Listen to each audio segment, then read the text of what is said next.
halkii bitcoin maanta waxa uu dhigmaa $32,800 Mareykanka ah. Burn your dollars, your euros, your yen, and transform every penny you have into ones and zeros. Digital currency. waa lacag aan la arki karin lana taaban karin lama yaqaano dadka maamula iyo sidoo kale halka ay ka socoto lacag si fudud qofka uga dhigi karta maalin taajir dhanka kalena kugu khasaarin karta daqiiqado yar oo kaliya. ناكاموتو عام 2009 عقب الأزمة المالية العالمية بهدف خلق نظام مصرفي بعيد عن سيطرة الحكومات. lacag ka yaabisay bangiyada adduunka dhistayna nidaam dhaqaale oo gabi ahaanba ka duwan waxaas dhaafsiga la yaqiinay. haddaba xagee ka timid lacagtan goormee bilaabatay maxayse tahay? magacaygu waa Daadir Carab, halkanna waa Som TV Soomaaliya. ku soo dhawaada daawadayaal barnaamijkeena ogaalka dunida.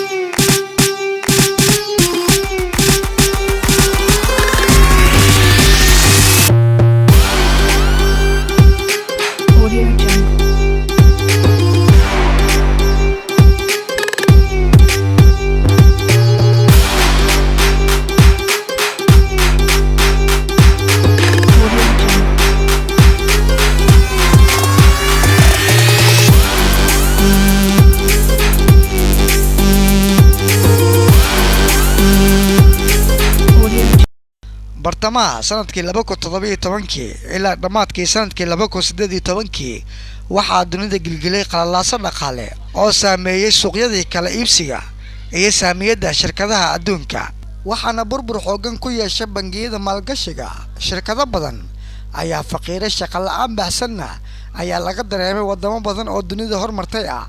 waxaa deen culus dusha loo saaray wadamo badan oo ilaa iyo hadda la dhuntinaya culayska waqtigaas soo gaaray, iyada oo culayskaasi dhaqaale uu ka socdo dunida oo dhan. dhinaca kalena waxaa si hoose koox qarsoon u tijaabinayeen abuuridda nidaam maaliyadeed oo ka duwan midka caadiga ah, nidaam ku dhisan lacag dijitaal ah, wax kayd iyo maamul ahna aan kaa rabin.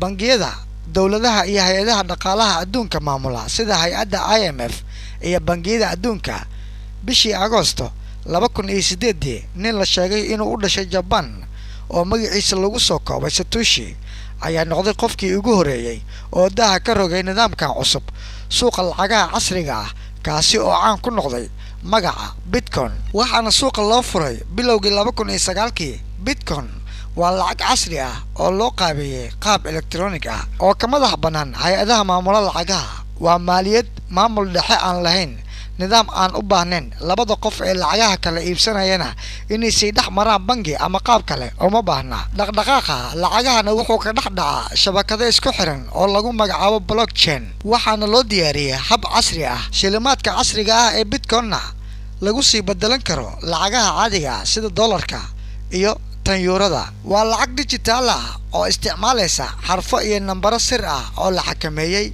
wax ku kala qaadashada Bitcoin waxaa la sameeyay iyadoo aysan jirin wax aqoonsi iyo sharci ah ama u diiwaan gashan labada qof ee wax kala qaadanaysa, taasi oo meesha ka saaraysa dabagalo ay dowladaha ku samayn karaan dhaqdhaqaaqa xisaabaadka lacagaha iyo wixii raad ah oo la xiriira lacagtaas. Bitcoin waxay si rasmi ah suuqa u soo gashay bishii Janaayo sanadkii 2009 waxayna ku bilaabatay qiime hoose oo gaaraya in halkii Bitcoin lagu kala iibsado 30 senti.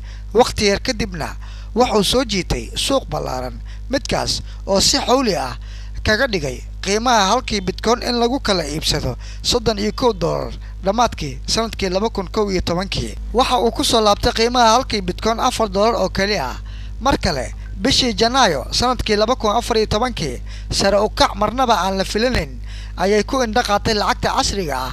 mar qura ayuu si kadis ah qiimaha halkii Bitcoin u gaaray $770, taasi oo soo jiidasho xoogan ku sameysay maalgashiga lacagtan. waxaana ka sii yaab badneed dhamaadkii sanadkii hore ee 2020 ee uu gaaray meesha ugu sareysa abid. waxa uuna qiimaha halkii Bitcoin uu gaaray ku dhawaad $20,000. waxa uuna ahaa markii laga bilaabo xilligaas ilaa maanta mid kor u socda, isaga oo hadda sanadkan 2021 oo kor u dhaafay $32,000 halkii Bitcoin. ninka la sheegay inuu ahaa ninka lacagtan sameeyay balse aan si rasmi ah loo aqoonin jiritaankiisa ayaa ugu horeyntii abuuray nidaam tirada guud ahaan ee la soo saari karo ku xadidaysa 21 milyan oo bitcoin oo ku xiran hal xiraadha xisaabeed iyo nambaro sir ah si lacagtaas loo soo saaro ama loo abuuro bitcoin. waxaa loo baahan yahay barnaamij kombiyuutar ku shaqeeya ee uu qof kasta soo dejisan kara iyo xalinta hal xiraale xisaab ah.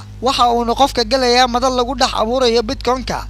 qof kasta oo madasha ka mid ah oo xaliya hal xiraalahaasi wuxuu helayaa 12.5 bitcoin oo ah abaalmarin loogu talagalay ka qaybgalayaasha madasha. 10 daqiiqaba qof ayaa ku guuleysanaya lacagtaasi, waxaana la soo saaraa maalintii ku dhawaad 1800 oo bitcoin. lacagta la abuurayo si qorsheysan ayay u yaraanaysaa xilliba xilliga ka dambaysa ilaa laga gaaro 21 milyan oo bitcoin. sanadka 2040 waqtigaas kadibna cid awood u yeelan doonta ma jirto in lacag dambe laga soo saaro si uusan u lumin qiimaha lacagtani. ilaa iyo hadda waxaa la sameeyay 18 milyan oo bitcoin oo kaliya. nidaamka kale ee loo heli kara bitcoin ayaa ah inaad ku bedelato lacag kale sida doolarka iyo yuurada iyo wixii la midka ah, ama inaad ku iibsatid badeeco ama aad iska iibisid. kadibna waxa uu qofka ku keedsanayaa hab loo yaqaano wallet bitcoin oo 3 xisaab bangiyeed oo kale u keedinayo qofka lacagtiisa.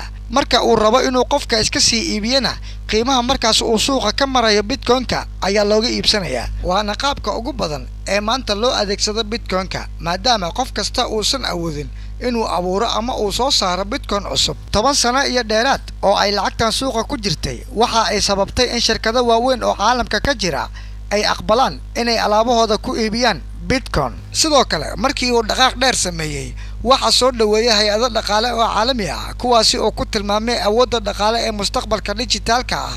dhanka kale tan iyo bilowgii lacagtan casriga ah waxa ay wajahaysay isbedelo aan la qiyaasi karin, sare u kac aad u sareeya iyo hoos u dhac ka baxsan xad la qiyaasi karo. tusaale ahaan intii u dhaxaysay sanadkii 2013 ilaa 2016 ku dhawaad 160 jeer ayuu isbedelay qiimaha bitcoin-ka, kuwaasi oo isugu jira sare u kac iyo hoos u dhac isgarab socda. waxayna jahwareer ku riday dadkii maalgashiga ku sameeyay maadaama uusan jirin nidaam dhexe oo xakameyn kara isbedelka lacagtan. waxaana sidoo kale jahwareer ku dhex abuuray kooxaha burcadka ee jabsada xogaha ama loo yaqaano hackeriska, kuwaasi oo mar walba jabsada siraha bitcoin-ka lana baxa lacagaha ku jira. sanadkii 2018 koox burcada ayaa jabsatay ku dhawaad lacag dhan 800 oo milyan oo dollar markii ay u dhaceen xisaabaadka dadka isticmaalaya nidaamkan loo yaqaano blockchain ee lacagtan casriga ah ee bitcoin. lacagtan ayaa dagaal baahsan kala kulantay nidaamyada maaliyadeed ee lacagaha gacanta ku haya, waxayna ku tilmaameen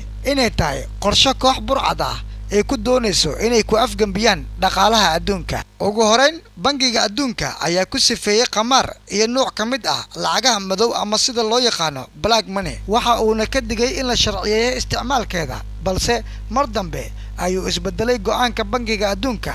sanadkii 2014 warbixin uu soo saaray bangiga adduunka waxa uu ku tilmaamay in bitcoin uu yahay nidaam dhaqaale oo casri ah oo soo koraya una baahan in isha lagu hayo. xogta qarsoon iyo dadka maamula iyo la'aanta nidaam dhexe ayaa sidoo kale keentay halis aan la yareysan karin oo bar madow ku ah bitcoin-ka. sanadka 2019 nin dhalinyaro ah oo u dhashay dalka Canada ayaa geeriyooday isaga oo maamulaya xisaab ay ku jirto lacag gaaraysa ku dhawaad 130 milyan oo dollar.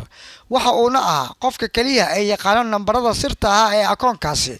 sidaasi ayayna ku luntay lacagtaas maadaama uusan jirin maamul dhexe oo soo celin kara ama xakameyn kara khasaaraha nidaamkan. lacagtan iyo lacagaha casriga ah ee la midka ah waxay sidoo kale noqdeen meel ay si qarsoon wax isugu dhaafsan karaan kooxaha isticmaala shabakadaha madow ee loo yaqaano deep web ama dark web. sanadka 2013 FBI-da Mareykanka ayaa xirtay shabakad weyn oo lagu magacaabo Silk Road, taasi oo ahayd suuq ka furan shabakadaha mugdiga ah ee loo yaqaano dark web. waqtigaasna waxaa loo adeegsanayay oo lagu kala iibsanayay lacagaha bitcoin-ka, waxaana gacanta lagu dhigay 1 bilyan oo dollar oo uu lahaa milkiilaha suuqaasi. markii dambena lagu xukumay xabsi daayin. ugu dambeyn dadka lacagtan hindisay waxay ku fikireen inay sameeyaan lacag sida dahabka oo kale ah adduunka oo idilna ka socota. lacagta la soo bixideedana waxay ku magacaabeen mining, sida macdanta dhulka hoostiisa laga qodayo oo kale. qalabka wax lagu qodayana waa kombiyuutaro iyo xisaab. tirada lacagta la sameeyayna way xadidneed. si marka dhammaan la soo saaro ay u noqoto dahabka oo kale shay qaali ah oo lacag lagu kala bedesho